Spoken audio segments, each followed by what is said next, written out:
Okay, hey, welcome back to another Black City Coffee vlog. In this video, we're doing something cool. I have a customer that wants me to roast something really, really dark. This customer has previously bought their beans from like Costco, Starbucks, or whatever, and they typically get French roast. So very, very dark. Now, I obliged to this request, and I said, sure, because I thought, even though it's not something that I would regularly offer or agree with or anything like that, I don't yuck people's yums anymore. I don't yuck their yum. They think it's yum, cool.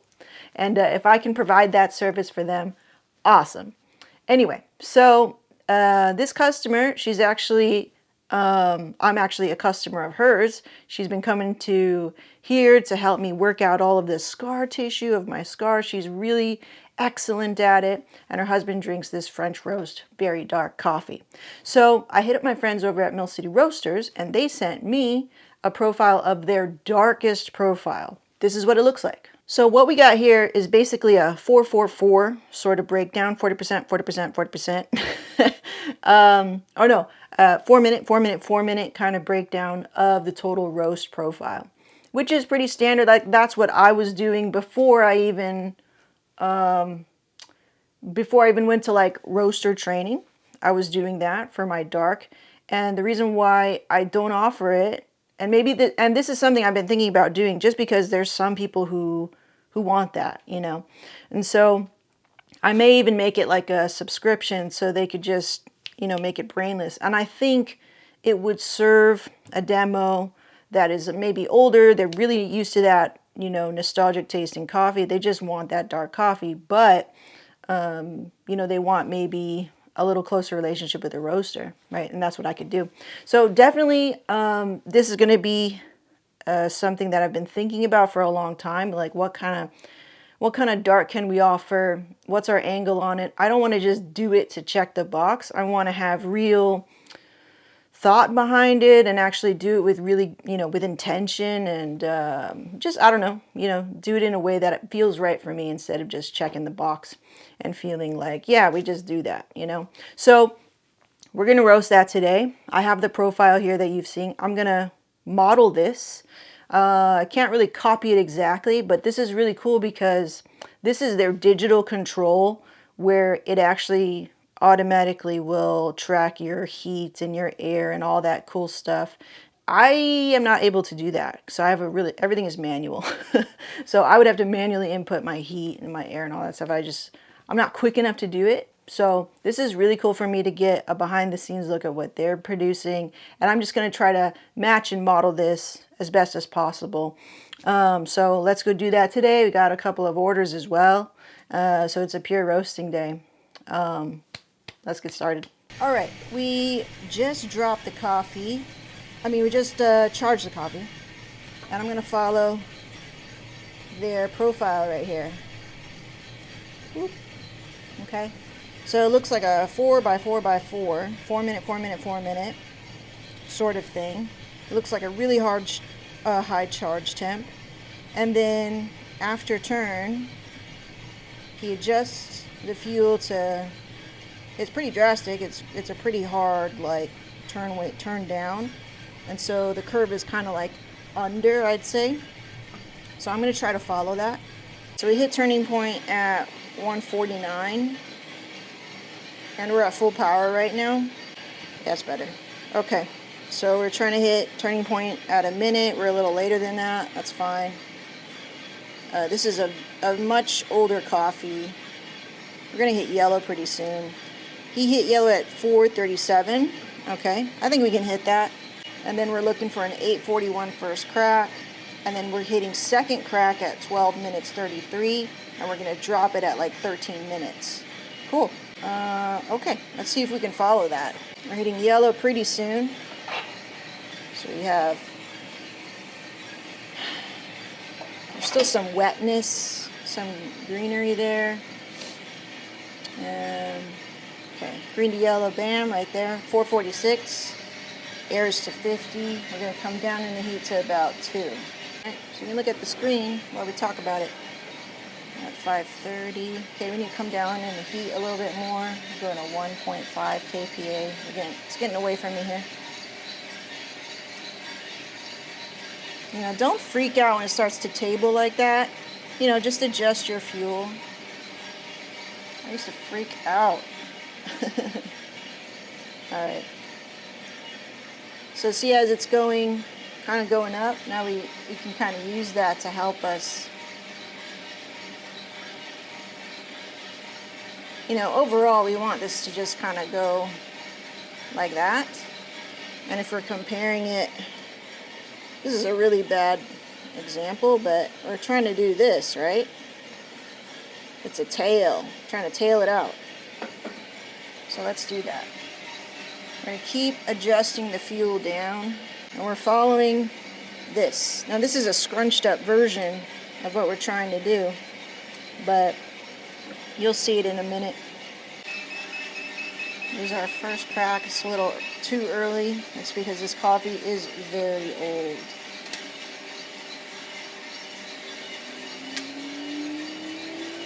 So now the trick will be, even though we cracked early, is to get this to tail out more.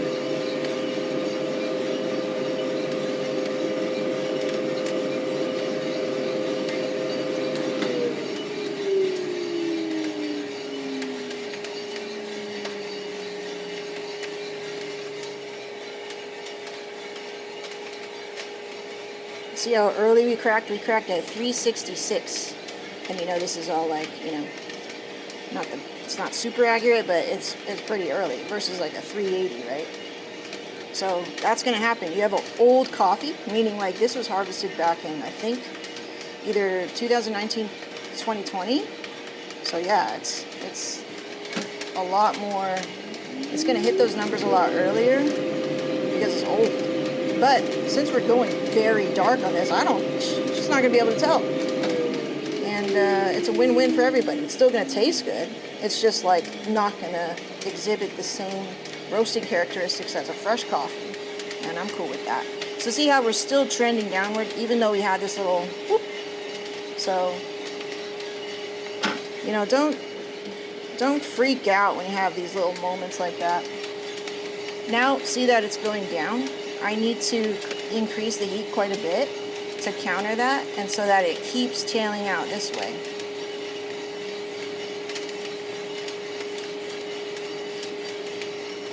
So we definitely, I don't think, you know, we weren't able to get even to 3 minutes on the middle phase. I think partly because, like, I'm talking to camera. But we'll definitely get a longer development and really rely on a really dark color when we look in the sight glass and make sure that this coffee it looks good here, but it also just looks good as a coffee, like it's dark, you know. And French roast typically has some oils present, so.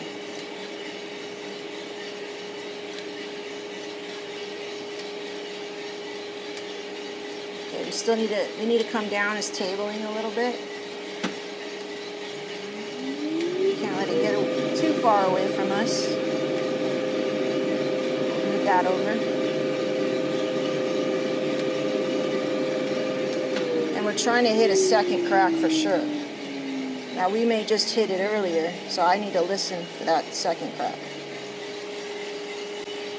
I'm going to crank up the heat. I was down to like, I don't know, 2%. Now I'm cranking up back to almost 30%, 20% maybe right now on the fuel. You see I'm getting it to tail out some more. Let's increase the heat so it'll tail out a little more.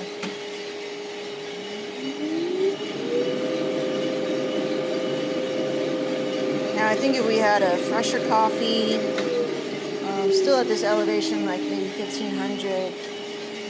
Oh, we're getting a little. It's getting away from us a little.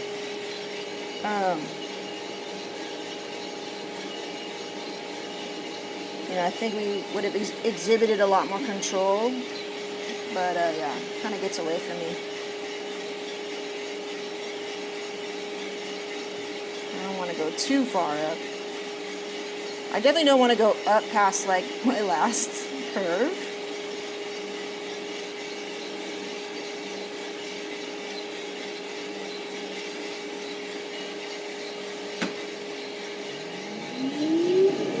It's looking very dark. Let me show you.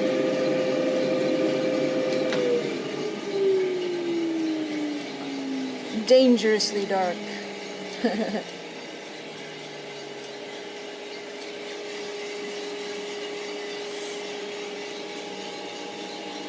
Wow, it's almost carbony, but looks pretty good.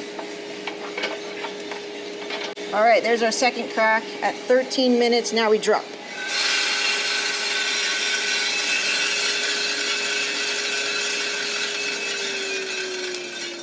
That's our second crack. You hear it? So I dropped at second crack. Oh shit, I didn't turn it on. Okay, so we dropped at second crack. We dropped at 13 minutes, so we kind of missed some marks there.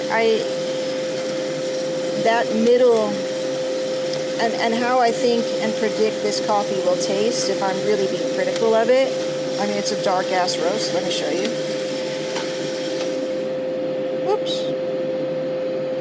Right? It's very dark, but it looks good. It looks even, no tipping, no scorching.